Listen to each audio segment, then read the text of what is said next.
Welcome back. How wonderful that you've returned. We're now going to talk about local sports. You sound surprised. Of course I am they returned. surprised. It's local sports Is time. Watching?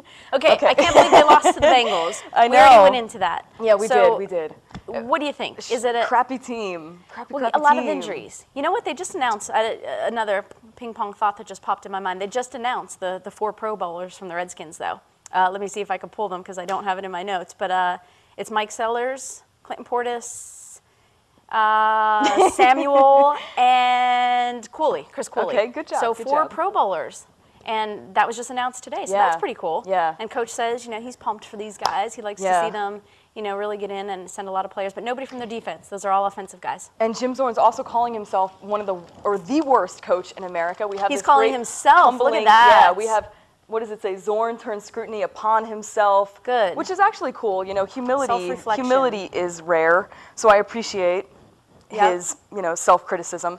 I don't know if I think he's actually incredibly responsible for the performance of the Redskins, but there was some friction then between Portis and Zorn because Portis went on that radio show. Yep, the John Thompson radio show. And he said, he called him a genius sarcastically for benching him. Right. What do you think? Yeah, I definitely don't think that he should have necessarily badmouthed his coach, on air. I don't think that that's ever a good thing if you have beef with your coach or vice versa with a player. I think, the mature adult responsible thing to do is control your temper a little bit and sit down and talk, which they did. They had a 10-minute meeting. They did talk. And they evidently came out from that meeting and said things are resolved. Yeah. So, hence, if that's the case, that's great. But what's interesting about Zorn? He got hired, remember, as the offensive coordinator. Yeah. So he was never even an offensive coordinator. He was never an assistant coach. Mm-hmm. He was a quarterback's coach. Yeah. And then got hired for the Redskins as the offensive coordinator. And then when they couldn't get, in my opinion, Bill Cowher from our team, the Steelers, then they went ahead and they promoted Zorn. So it's interesting to see. Do you think he's going to come back next year? I don't know. They need to win the next 2 games, or else I think he's. But it's too, Well, I know, but I mean, it seems the owner's quite fond of him because he hasn't been canned yet. So I think that if they do win the last 2 games, then they might be fine. He might be fine. He might stick around, but I don't know. I think just giving him the 1 season chance. I think you always should give a new coach more than 1 season to prove themselves. But they because don't. We had so many injuries in the Skins this season exactly. that you can't just throw away the coach. However, if they are going to go into negotiations once again with Bill Cowher, and they think that they can bring him in, I think A, it's a no-brainer to do so. Mm-hmm. I think B, that's exactly what Dan Snyder will do because he can really turn the organization around. And since, as I mentioned before, the Skins are the most profitable team in the NFL. Which blows me away. Because it's Dan Snyder. Wow. You have somebody like Jerry Jones who is a football guy.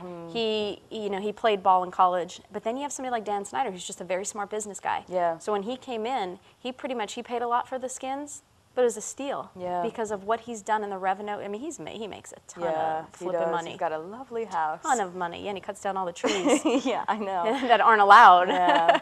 But so we'll see. I would have to switch over and be half of a Redskins fan if they get Cowher. But I think that's too early. That's jumping the gun a little bit. You want to talk about the Wizards and how they continue to perform incredibly disappointingly? Well, they traded Antonio Daniels. He was the backup point guard, and they also sent back a first-round pick. So they were given a first-round pick. They actually gave that first-round pick back, and they picked up 2 guards. And lost to the Pacers. They lost to the Pacers who hadn't just won last in almost night. 2 weeks. Right. They stopped the Pacers stopped their 6-game losing streak with the Wizards. It's always a sunny day when you're playing the Wizards. I feel life bad. is good I don't when know you're what's against the happening with Wizards. them because they have decent players. Yeah, but it's the interim coach right now too. And Brendan Haywood, and so yeah, but those aren't the 2 big. They're big playmakers, but they're not the ones. And then you have to wonder too: is Gilbert Arenas? Is he going to come back in December or January? Yeah, I don't know. I think it's starting to look a little fishy that he might not be returned into the starting lineup because they're picking up these other players. Interesting stuff. Yeah. Georgetown. I know we got to wrap up. Overtime victory, yeah. Overtime victory against Memphis. 70, yeah. And Georgetown is in the toughest conference in basketball right now. So they're playing a lot of these really strong teams, and they're holding their own. And last year, Georgetown and Memphis were both in the top 10. Now they're both in the top 20, but they've got these younger lineups, and they still need some sorting out. So we need to give them some time, perhaps. Yeah. See what happens. I like that. I like that Georgetown's doing pretty well. And before we end, let's talk about how GMU got $1 million from Barnes & Noble to create a new basketball basketball practice facility, also $140,000 for scholarships. That's included within the $1 million.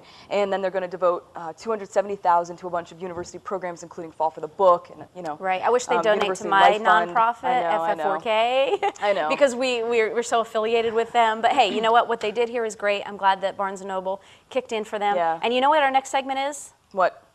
Chick Picks and Loser Chick of the Picks. Week. We'll be right So back. We'll be back. Don't go away.